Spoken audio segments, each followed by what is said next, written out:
The Bucks hopped straight off a plane and walked right into their fifth win after beating the Heat down 29-point win. What was the most surprising thing from this Bucks win and what's sustainable? We'll discuss all of that and more on the other side of the intro.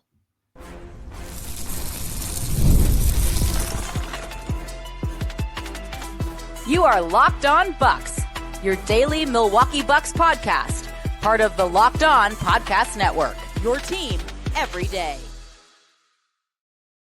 What it do? Welcome to the Locked On Bucks, part of the Locked On Podcast Network, your team every day. I'm Camille Davis, and joining me is Frank Madden, founder of BrewHoop.com, longtime voice of the pod. And we appreciate you for tuning in, making Locked On Bucks your first listen every day.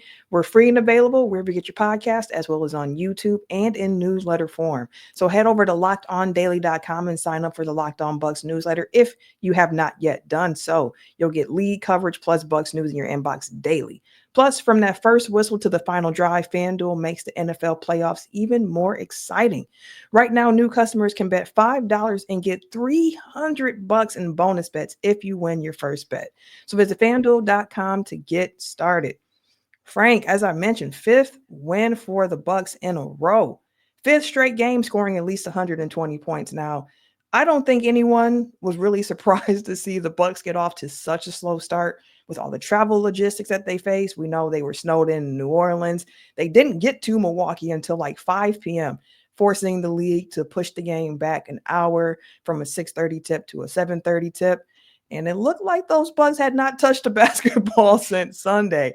And like I said, not surprising to see them get off to a 18-3 deficit to start the game. Like they spotted the Heat 15 and went into halftime up 16. Like what surprised you the most from this Bucks win? Because like I said, I think everybody could have saw that they have a slow start, but what stood out to you from the way that they thoroughly walked away with this victory? Yeah, I mean, it's always nice to have a major 3-point advantage against the other team, and we often talk about how the most impressive games are when you don't have a 3-point advantage and you overcome that, or it's an even 3-point shooting and you just outplay the teams on the other side. And look, this was a game where the Bucks had a major advantage from the 3-point line, and Mhm, I could not have been happier to kind of get that advantage in a game like this where you just had no idea what to expect. We mhm. frequently see teams have to go through back to backs or long road trips, things like that. We know kind of typically what kind of situations can cause like kind of banana peel type losses. Mhm. But I mean, I don't know. I mean, Camille, like what happens when you show up 2 hours before a game, and we're snowbound in another city for 3 days. Like I had no idea really what to expect. And a couple people like, I tweeted something about it, and how it was weird. Like they avoided a back to back because they didn't have to play on Wednesday night, Mhm. but they probably got something that was even harder tonight, having to play after just a Yeah. weird travel schedule and not being able to do any of their normal pregame stuff. And especially on a home game. So yeah, just a really weird situation. And to go down 18-3 or 20-5, whichever one you want. Um, they just looked a bit out of sorts and just kind of missing shots. And especially when we found out, no Chris Middleton, he was being Mhm. rested tonight, which I mean, I don't think we expected it in the sense that he hasn't been on the injury report, like nothing new is wrong with him, but I think they just thought like it's just a weird situation, and given how It's not worth it. tenuous, yeah, it's just like given where that his body is sort of still getting Mhm. to a good place, they were like, let's not kind of put him in a spot where basically he hasn't had any physical activity basically here under this weird scenario. So they end up saving Chris. AJ Green, still out with the quad injury. The Bucks bench has been so important to this team all year, and you take away arguably, their two best bench players or Mhm. two most impactful bench players right now, and you still get a huge boost from the bench. The starters eventually got in the act too, but certainly the start of the first quarter and even the start of the third quarter, right? It was a pretty slow Slow. start for both teams at the start of the third quarter, and then the Bucks kind of figured it out. But um, but yeah, I mean, I think what Dame was able to do after the first quarter when he Mhm. went 0 for 4, he goes for 29 after that. And I think Gary Trent, to me, Gary Trent's shooting in that second quarter, I think he had Yep. 1 3. in the first quarter, and then he just got hot, just started hitting threes while the Heat were struggling to hit some pretty good looks on their side. And then the end of that quarter, right? And Bucks were kind of like, they were ahead like 4 to 8 points for a lot of, after that start of the second quarter run, which, largely happened, Giannis was on the bench for that, and they got in front. And then, man, can you have a more catastrophic last 1 second of a quarter? Like, I know the Heat was sick. 6 points in 1 second, like giving up 6 Yeah. points in 1 second to one person at that. Yeah, and I think it was. I think we heard it. I think it was like an 11-0 run in the last minute, but Giannis gets fouled with I think 24 seconds left, and I think he actually made both free throws, and then the Heat get the ball back, have a chance to basically take the last shot of the quarter, and Tyler Hero, who was scoring pretty well most of the night, takes a really early jump shot, and it ends up setting up Damian Lillard getting fouled by Duncan Robinson on kind of brushing his shoulder. I mean, it was a foul. It wasn't like a hard foul or anything, but again, Dame drawing that 3-point shot foul. He ends up hitting all 3 free throws, of course, because he's Dame. And then Khalil Ware just thinking he's going to throw it to a guy on the right, and then sees he might turn it over, and he's leaning forward. So he's like, oh, I got to make a pass or I'm going to, step over the line, throws it away. And then, I mean, what a pretty incredible shot, basically from behind the backboard, fading out of bounds from Dame. So he scores 6 points in the last 1.1 seconds. Bucks score 8 points in the last 24 seconds.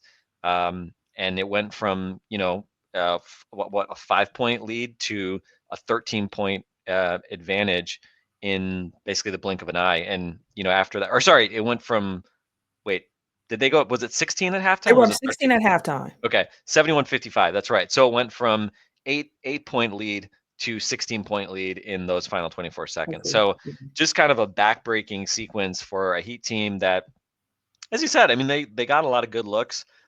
This was not like the Bucks' best defensive performance of the season, even though they ended with great stats from, like a defensive rating perspective, only 98 points scored by the Heat. But, again, like the Heat looked more like the discombobulated team. But the Bucks, apparently they had just enough time to get into that recombobulation area on the way in from the airport. And, we talked about the road trip, the homestand, and having 4 convincing wins in the homestand, and unconventionally they get another huge blowout win back at home. So kind of just the blowout streak is continuing, and I love me some point differential, Camille. Love to see that point differential swell. Some good plus minus numbers, and I think not the best performance of the year, but one of the kind of best feeling games in a weird way, just given the circumstances. Listen, when the Bucks can beat the brakes off the Heat so bad that they get moved from TNT to True TV, like it's a good night. It's a good night. It's not the first time we've seen that happen. So it's still crazy that the Bucks set an NBA record for threes, and TNT didn't even show the end of that game. Didn't even allow to see it. Screw you, TNT. TNT's always playing with Bucks fans' hearts, man. And even tonight, switching to True TV, we missed like the first 2-3 minutes of the fourth quarter while they were switching the games. Like, I know it's a blowout, but I still want to see the game that was scheduled to be played. But I mean, you hit on a lot of great points there. Doc mentioned before the game that the team hadn't done any cardio for 3 days. Then they showed up for the game. He said all they really were able to do was some mandatory lifts at the hotel. And if they were using hotel gym equipment, we've all been to hotels. You know what that setup is like. Like trying to imagine NBA players that are stuck in this hotel. Like, well, I guess I'm gonna go get my lifts in real quick. Like, can you imagine like being in that hotel and you go down to like, run on a treadmill or something, and you see like Giannis over here, like working out on, the weights over there, like that would have been some good stories. Like maybe like 2 times your body weight at once. Yeah, maybe we're gonna see. I really want to see some random iPhone pictures of the Bucks just lifting weights in this random hotel gym come through somewhere. But whatever. It's at least a fun story, especially coming off a win here. Yeah, and I mean, I do think that aspect of them being trapped in that hotel for the last 3 days is interesting, given that there were all these trade rumors swirling around the team. So it's like during this time when there's so much noise going on around the team, the team was together. Like they didn't have any option but to be together in that moment. So I did find that interesting. I also love the way that Dame played, like that slow start to the game that you saw from the Bucks. Like you saw it with Dame as well. I think the Bucks were 1 of 12 to start the game before they got rolling. Then they went like 9 of 9 and they kept it going Yeah. from that way.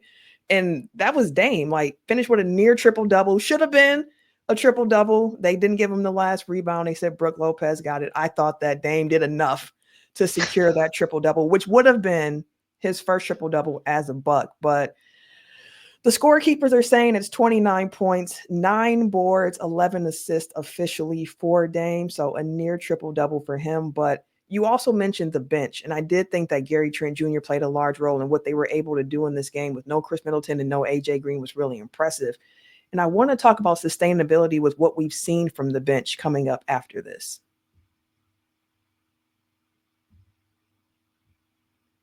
The NFL playoffs are kicking off. They're in the swing of things. And from that first whistle to that final drive, you know that FanDuel makes the NFL playoffs even more exciting.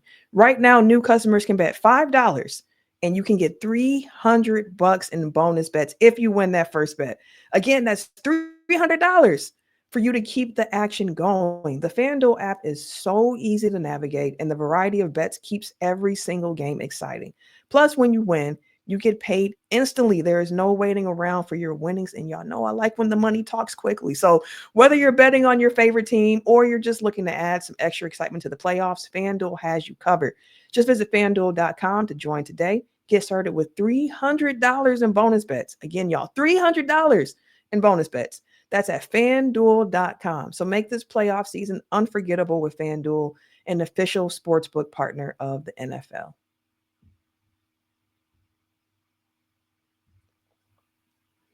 Gary Trent Jr.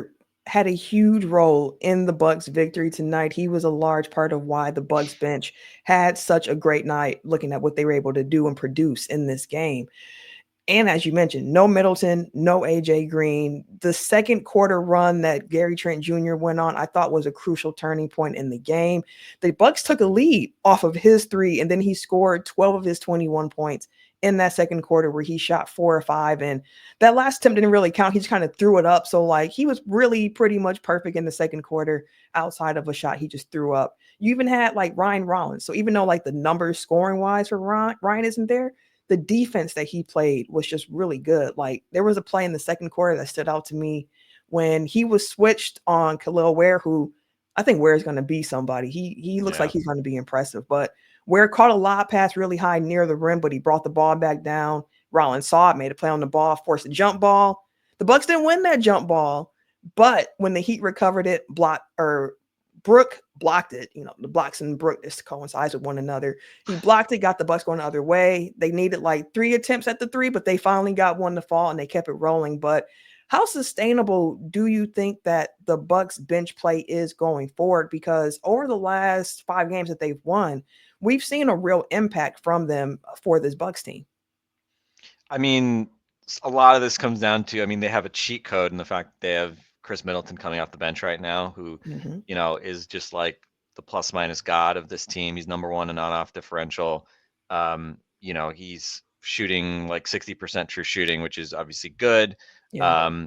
His playmaking, he's averaging almost 8 assists per 36 minutes. You know, his per minute numbers are basically been, his scoring is like slightly down, like a couple points lower per 36 than it was like 3-4 years ago, but he's still at almost 20 points per 36 and, you know, 6 rebounds, 8 assists. I think he's 51% from mid-range, 38% from 3. So, I mean, of course, like if Chris is coming off the bench, like it's going to make your bench stats look a lot better, you know, because especially when he's playing with Giannis, you know, they've just, I think that Giannis and Chris together have like a 128 offensive rating this season in like 600 possessions or something. It's not like, you know, some tiny sample. Right. And, you know, the funny thing, I was looking at it without Dame, Giannis and Chris without Dame, right? Which basically kind of strips out all the starting minutes that Chris had when, like, for some reason, like they kind of just didn't really get it going. Right. Yeah. And to be clear, like I don't think there's anything like a lot to read into that other than just it was just a bad sort of stretch for that group.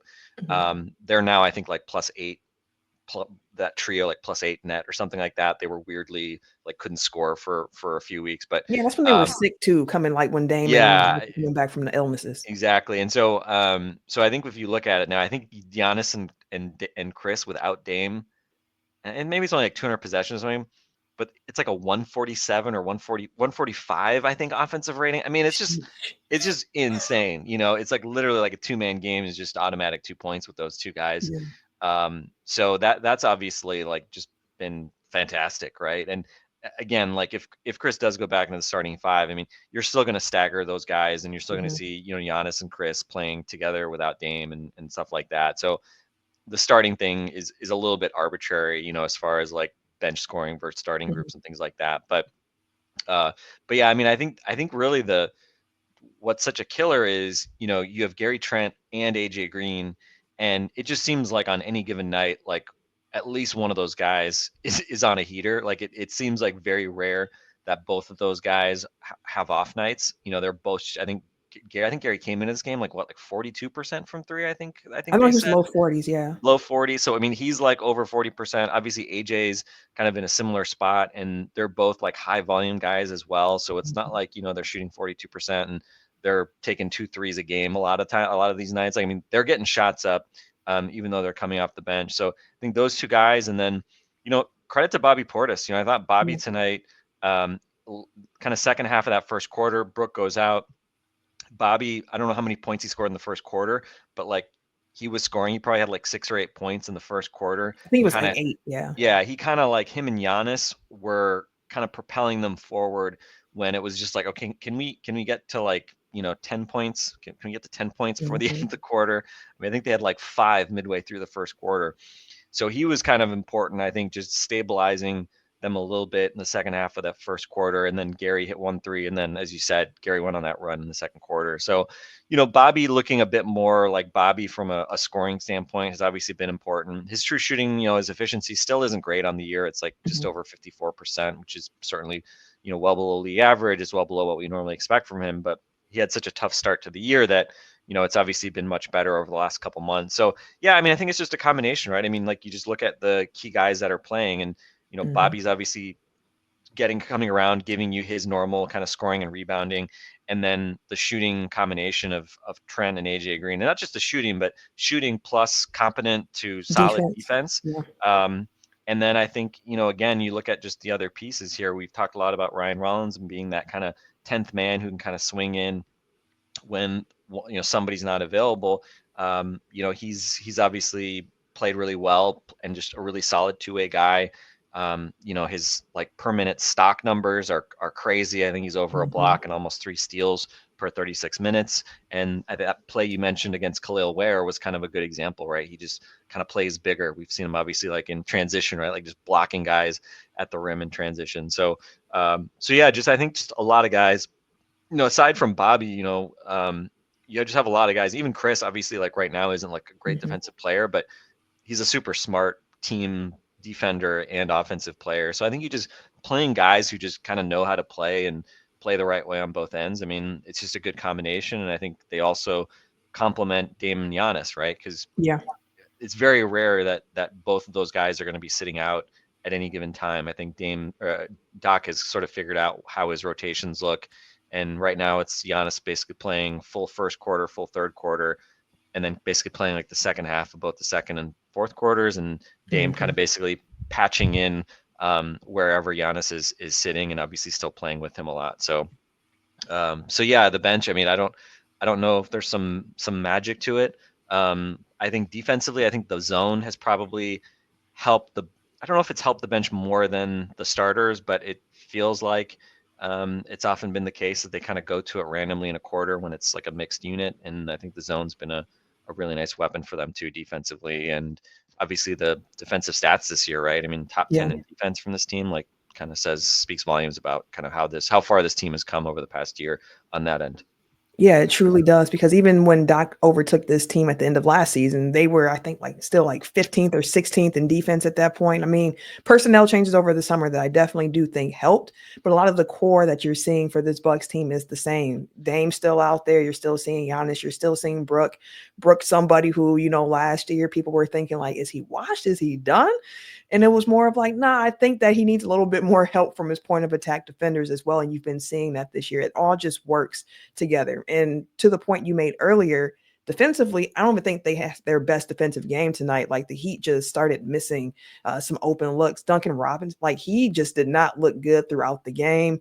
But listen, I'm not going to complain about guys No, missing shots. We've been on no, the we other needed side it. of that So too. this was a good night to get it. Yeah. Exactly, exactly. So we did get some all-star news ahead of this game. So I want to discuss that. I'm sure you're all like, well, we all know Giannis, but did you hear about another Buck that's going to be taking part in All-Star Weekend? That next, plus taking a look at the Bucks' upcoming 4-game road trip after this.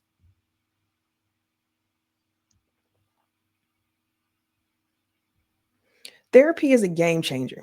It can help you manage stress, it can help you improve your sleep, and help you communicate more effectively. But finding the right therapist and fitting sessions into a busy schedule, that can be a bit of a challenge. And that's where Talkspace comes in. Talkspace is the leading virtual therapy provider. It makes getting the help you need easy, accessible, and affordable. With Talkspace, signing up is simple. You can match with a licensed therapist who fits your needs, usually within 48 hours. And it's convenient. You can have sessions from the comfort of your home and even message your therapist between appointments. Plus, Talkspace is covered by many insurance plans. And for most insured members, there is a $0 copay. So it's never been easier to prioritize your mental health. And as a listener of this podcast, you will get $80 off of your first month with Talkspace when you go to Talkspace.com/locked on NBA and enter the promo code SPACE80. To match with a licensed therapist today, go to Talkspace.com/locked on NBA and enter promo code SPACE80 to get $80 off of your first month and show your support for the show. That's Talkspace.com/locked on NBA, promo code SPACE80.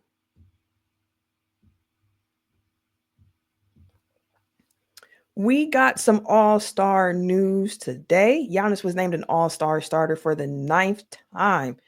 9 straight starts for Giannis, and he's been a starter every year that he's been selected to the All-Star game at this point.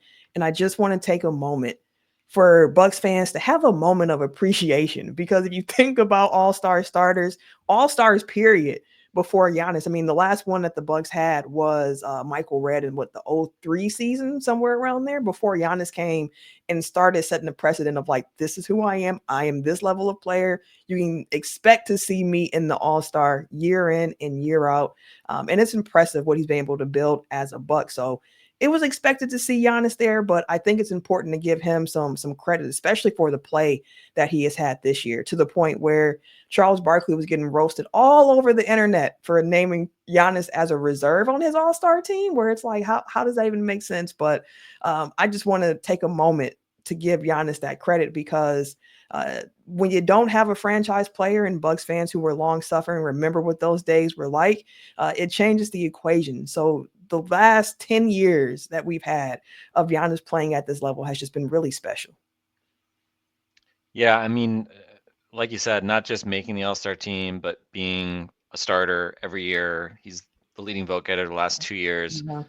I mean, just kind of think about that, right? I mean, Camille, like for us, growing up in very different eras of the Bucks than the one we're in now, the idea that we would just get to, I mean, I don't think we also like thought that we would be doing a podcast, which didn't No. really exist when we were children, but the fact that we would one day get to just talk to thousands of people every day about, such a transcendent guy, an Mhm. incredible player, a pillar of the community. I mean, to me, like I was thinking about the other day, right? Can you put anybody in Wisconsin sports history above Giannis at this point? And I was sort of thinking about it, and I was like, I mean, I don't know, like I don't think any of the Packer quarterbacks at this point, especially given Given some of the Favre recent, and Rodgers, like sort of the tail ends of those guys. I mean, they each won one championship, multiple MVPs, but Giannis, just the level he's been at, and again, like I predict a much whenever Giannis rides into the sunset for the Mhm. Bucks, I think it's not going to come with the baggage that we saw from those guys. And, just thinking about kind of all the other great athletes we've seen, Robin Yount, great player, Yeah. two-time MVP, but, never came close to winning a World Series. Well, I shouldn't say never came close, but didn't win a World Series. And again, like you got to go real far back for Packers, like he's like Bart Starr. Like I don't know, I'm just not gonna try to think about people from 60, 70 years ago. So, Yeah. so yeah, I mean, for me, like Giannis is again just absolute solid gold, immortal legend in this state, in this city. All NBA first team every year as well, Mhm. right? I mean, he's just at It's the special. absolute he's just been at the absolute peak of this sport, for so long now. And it just you just don't see people do this, right? To be, essentially in that top one, top two, top three MVP discussion every year. It's just totally uncommon. And Mhm. again, we saw more flashes of it tonight, right? The behind the back pass Baseline to pass. I think Woo. that was Rollins, right? I think It Rollins hit was, yeah. three. I don't know if I've ever seen a pass like that bounce twice, Camille. Like it takes away a little bit of the like amazingness when you have to hit like a grounder with the pass, but it's so surprised the Heat defense with that behind the back from the post pass. And the guards and everybody on the team, you can tell when Giannis makes a great pass, they all know you got to put that shot up, because if you Yeah. don't put the shot up, dude, come on, you gotta pay it off. I mean, if you miss it, hey, that's one thing, but you got to put the shot up. So Ryan Rollins understood the assignment. He made the Mhm. shot. We got another nice little Giannis passing highlight. But yeah, just an incredible player, my favorite athlete ever. And like you said, we're just, I think, so thankful to get to watch him, and to have now gotten to watch him for over a decade, and Mhm. for him to be just at this level year in and year out, and seemingly getting Better. better in in certain Yeah. respects, is just remarkable. So now you kind of just cross your fingers and you hope that Dame Lillard is able to join him as a Mhm. reserve. And I know you and Justin talked about that the other day as well. And I mentioned it to Justin the other day. I think he asked, and I was like, I don't know. Like I was a little bit worried. I think he deserves it. But as you guys were talking about, there's just a lot of guards in Yeah. particular, guards, wings that have a case. But again, it's like I listened to the Hollinger and Duncan the other night. They both had Dame on the team and didn't really debate it much. So I was encouraged by that. So hopefully, kind of people do the obvious thing and don't take for granted kind of what Dame's doing. And because I think really that's part of what I think people should factor in here. It's like, Tyler Hero's had a nice year, but Mhm. again, like Tyler Hero's numbers aren't better than Dame's. The advanced Right. metrics are better And for this team's Dame. not doing better either. Yeah, exactly. Dame's on a better team, and of course, yeah, does Tyler Herro have a bigger responsibility as like the with Jimmy gone? I guess you could argue that, but he's putting up fewer points, fewer assists, less efficient. Um, so just don't overthink this. Like go with the guy who's got the track record of being the top 75 guy, and kind of similar stories with Halliburton and LaMelo Ball and things like that. Mhm. Like you know, Like, don't Bucks overthink it.